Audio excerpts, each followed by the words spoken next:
अस्सलाम वालेकुम। वालेकुम अस्सलाम। कैसे मिजाज हैं आप? अल्लाह पाक का शुक्र है भाई। अच्छा, आप दुआ ज़हरा की दूर की रिश्तेदार हैं। जी जी। मैं ये सारे वाक़े को कैसी नज़र से देख रही हैं? बस भाई ऐसे कि मैंने तो इनको काफ़ी बार समझाया था कि बच्ची है, इतने बच्चियों के लाड दुआ ज़हरा के वालिद को समझाया था? जी, वालिद से भाइयाँ हमारे, तो उनसे काफ़ी दफ़ा मैंने कहा था भाई इतना बेटियों के लाड प्यार नहीं देखते, उसको कंट्रोल में रखो। तो बल्कि इनको तो मैं बुरी लगती थी जब भी मैं देखती थी। मैंने तो एक दो बार खुद भी देखा है उसे, खुद भी उस लड़के के साथ देखा है, मगर इनको मैं बोली हूँ इनको कहाँ देखा है? उसको जी बातें करते हुए मैंने एक दो बार खुद उसे देखा है लड़के के साथ। मैंने इनको घर में बताया भी, भाई को समझाया भी, भाई ये बड़ी नाजुक बेटियों की इज़्ज़त होती है, इसको कंट्रोल में रखो, नज़र रखो।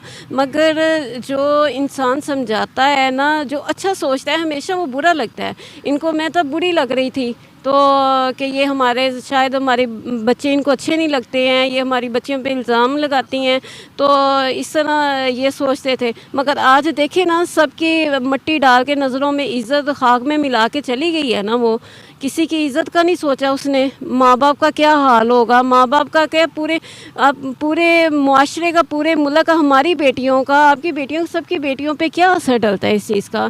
कोई कुछ सोचा है? कितने बुरे असरात जाते हैं हमारे पाकिस्तान के, कितने क्या पैगाम जाता है दूसरे मुल्कों में, क्या पैगाम जाता है। बच्चियाँ भाग रही हैं, खुद कर रही हैं, कोई पूछने वाला नहीं है, कोई कुछ, हर बंदा अपनी मर्ज़ी का मालिक है, कोई कुछ कर रहा है। यही तरबियत होती है, वालिदैन की तरबियत होती है। उनकी अच्छी तरबियत की जाए बच्ची को इस एज पे, ख़ास तौर पे जब इस एज पे आती है, उस पर ख़ास निगाह रखनी चाहिए, क्योंकि ये मामलात इस उम्र में ऐसे नाजुक होते हैं कि बहुत वालिदैन को एहतियात करनी चाहिए।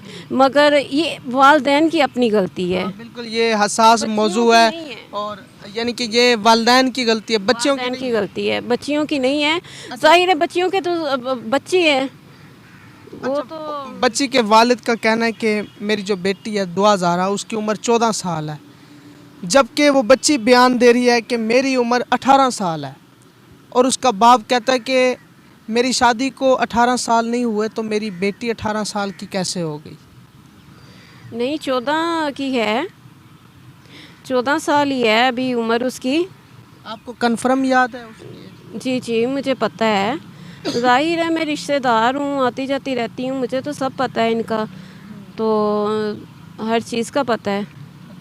तो 14 साल है उसकी एज, 18 साल नहीं है। वो जब कूड़ा फेंकने गई थी घर से बाहर, तो आपको क्या लगता है कि क्या वाकई उनको किडनैप किया गया या बच्ची खुद राब्ते में थी लड़के के साथ? राब्ते में थी वो खुद, किडनैप नहीं किया गया, वो खुद राब्ते में थी, वो बड़ी प्लानिंग के साथ खुद गई है।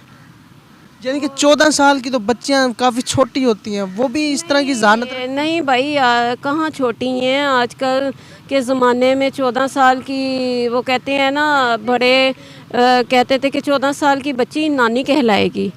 तो वो अब देखें, अब वो मामलात हैं, अब वो टाइम शुरू हो चुका है कि अब वो हिसाब है कि बेहयाई, बेशर्मी, इंसानियत ख़त्म हो चुकी है, एहसास नहीं है, कुछ बच्चियों का ख्याल नहीं है, कुछ बस इसी तरह ही है। देख लें कि ज़रा सी लापरवाही से तो कहाँ से कहाँ मसले चले जाते हैं। सारी इज्जत खाक में मिल गई, सारी इज्जत खाक में मिल गई है। अब माँ बाप, बहन भाई कहीं आंखें उठाने के काबिल तो नहीं रहे, कैसे वो सामना करेंगे? अब वो दुआ ज़हरा के वालिदैन रो रहे हैं और माफ़िया मांग रहे हैं सोशल मीडिया पर कि गलतियां बच्चियों से हो जाती हैं, वो वापस लौट आएँ। तो आपको क्या लगता है कि दुआ ज़हरा अपने पेरेंट्स के पास वापस जाएंगी? वापस नहीं आना चाहिए। क्यों वापस क्यों नहीं आना चाहिए? क्योंकि अब किस मुंह से आएगी? अब वो इज़्ज़त तो नहीं लौट सकती ना, आ जाएगी वो तो। हाक में जो मिलनी थी वो तो मिल चुकी है। अब जाए जहाँ भी है, रहे, अपने घर बसाए, जो भी करे अपना सोचे। जो उसने करना था, जो इनके मुंह पे तमाचा मारना था, वो तो मार के चली गई है। अब उसके लौटने से वो इज़्ज़त तो नहीं आने वाली। تو جو ہے وہ کہ آپ کی رائے ہے کہ اب وہ واپس نہ آئے؟ میرے خیال میں تو اس کو نہیں آنا چاہیے. یہ تو کچ کچ ویسے ہی رہے گی, آئے گی پھر کل کو وہ پھر ایسے کوئی مسئلے مسائل ہوں گے, پھر وہ نکل جائے گی. جب ایک دفعہ لڑکی نکل جاتی ہے نا, وہ بندتی نہیں ہے پھر. اچھا, وہ جو لڑکا ہے ظہیر احمد, اس کی حال ہی میں نے ٹیچر کا بھی پروگرام کیا. ان کی ٹیچر کا کہنا ہے کہ وہ اس طرح کا لڑکا نہیں تھا, کسی کی طرف غلط نظروں سے نہیں دیکھتا تھا, کسی کے بارے میں برا بھلا نہیں سوچتا تھا, کسی کو غلط نہیں کہتا تھا, وہ تو شریف انسان تھا. تو اس سے یہ توقعات بھی نہیں تھی کہ وہ یہ کام کرے گا. وہ دیکھیں بچی بگا کے پھر کورٹ میرج کر گیا. اس کے متعلق آپ کی کیا رائے؟ ہاں بھائی, جن سے توقعات نہیں نہ ہوتی وہی یہ کام کر کے جاتے ہیں, وہی ایسے کر کے چلے جاتے ہیں جو انسان کی سوچ میں بھی نہیں ہوتا. ہمارے سوچوں میں ہوتا ہے کہ یہ بچہ بڑا نیک ہے, شریف ہے, یہ ایسے نہیں ہے. وہی نیک شریف بچہ ایسا کام دکھا جاتا ہے کہ بس بندہ سوچتا ہی رہ جاتا ہے کہ یہ کیا ہو گیا ہمارے ساتھ.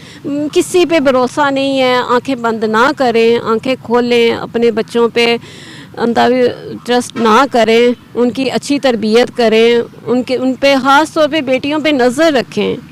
اس ایج پہ جب وہ بڑی ہو رہی ہیں تو پوری نظر رکھنی چاہیے کہ بچیاں کہاں جا رہی ہیں, کس سے ملتی ہیں, کس وقت گھر سے نکلتی ہیں, کس وقت آتی ہیں, اسکول سیدھا جاتی ہیں, کہیں اور تو نہیں جاتی. اور یہ موبائل جو عذاب ہے آج کل, سب سے بڑا جو عذاب ہے یہ موبائل ہے. یہ شیطانی چرخ ہے موبائل. شیطانی چرخ ہے, یہ تو نہیں دینا چاہیے کبھی بھی, خاص طور پہ بچیوں کے ہاتھ میں تو نہیں دینا. یہ تو خود دعوت دیتے ہیں نا, دے دیتے ہیں بچیوں کو کہ یہ لیں, بے حیائی عام کریں, لڑکوں سے باتیں کریں, تو سارا کچھ تو. اور آج کل ویسے بھی پب جی گیمز جیسی مختلف ڈینجرس ایپس نکلی ہوئی ہیں, عزتوں کا جنازہ نکالنے والی. اپنے ہاتھوں سے اپنے گھروں کو اجاڑ رہے ہیں, مار رہے ہیں, لوٹ رہے ہیں. بے حسی کا عالم ہے, نفسا نفسی کا دور ہے, کوئی کچھ سمجھ نہیں آتی کیا ہو رہا ہے اس معاشرے میں, کیا بد امنی ہے بس ہر طرف. بہت شکریہ. اچھا, دیکھنے والے ناظرین کو کوئی آخری پیغام دیں, جو پیرنٹس ہیں ان کو بھی کوئی پیغام دیں, جو نوجوان بچیاں ہیں, بچے ہمیں دیکھ رہے ہیں, ان کے لیے بھی کوئی خصوصی پیغام جاری کر دیں. جی بھائی, میں تو یہی کہوں گی کہ اللہ پاک ہر بچی کی, بہن کی, ماں کی عزت اپنے حفظ و مان میں رکھے. اللہ پاک کسی کی بھی بیٹی کو, کسی کی بھی ایسے نہ ہو کہ اس ماں باپ کی کوئی عزت نہیں رہ جاتی, مرنے کا مقام ہوتا ہے. بس اللہ پاک سب کی عزتوں کو محفوظ رکھے اور اپنے بچوں پہ, بچیوں پہ خاص طور پہ نظر رکھیں. یہ ہمارے اپنے ہاتھ میں, بچوں کے ساتھ دوستوں جیسا ماں باپ کو دوستوں کی طرح ماحول بنانا چاہیے, تاکہ بچے ان کی ہر چیز اپنے ماں باپ سے شیئر کریں, کہ ماں باپ کو پتہ ہو کہ یہ کیا کرتی ہے, کیا نہیں کرتی. ہر چیز کا ان کے نالج میں ہونا چاہیے. بعد میں پھر ہاتھ ملتے رہ جاتے ہیں, پھر وہ وقت نہیں آتا ہے. انسان کو پہلے کیئر کرنی چاہیے, اور عزت پھر نہیں لوٹتی. ایک دفعہ جو عزت چلی جاتی ہے نا, تو اس پہ بہت زیادہ جو احتیاط کریں. بہت شکریہ, بہت شکریہ. جی تو ناظرین, آپ نے ساری جو کہانی ہے, اتھینٹک انفارمیشن ہے, آپ نے اس خاتون کی زبانی جانی. اور دور کے رشتہ دار ہیں ان کے, دعا زہرا کا جو والد ہے وہ ان کا منہ بولا بھائی ہے, اور ان کی جو اہلیہ ہیں, ان کی بھابھی صاحبہ, یہ ان کو بھی سمجھایا کرتی تھیں, اپنے بھائی کو بھی سمجھایا کرتی تھیں کہ یہ بچی بگڑ جائے گی, اس کے ہاتھ میں موبائل نہ دیا کریں. لیکن اس بیچاری پھپھو کو کیا امید تھی کہ میری بھتیجی اس طرح کام کرے گی اور تمام رشتہ داروں کی جو عزت ہے وہ خاک میں مل جائے گی. تو ہم سب کی دعائیں ہیں کہ اللہ پاک امت مسلمہ کی تمام بہنوں بیٹیوں کو اپنی حفظ و امان میں رکھے. فی الحال ہمیں اجازت دیں, اپنا خیال رکھیے گا. فی امان اللہ.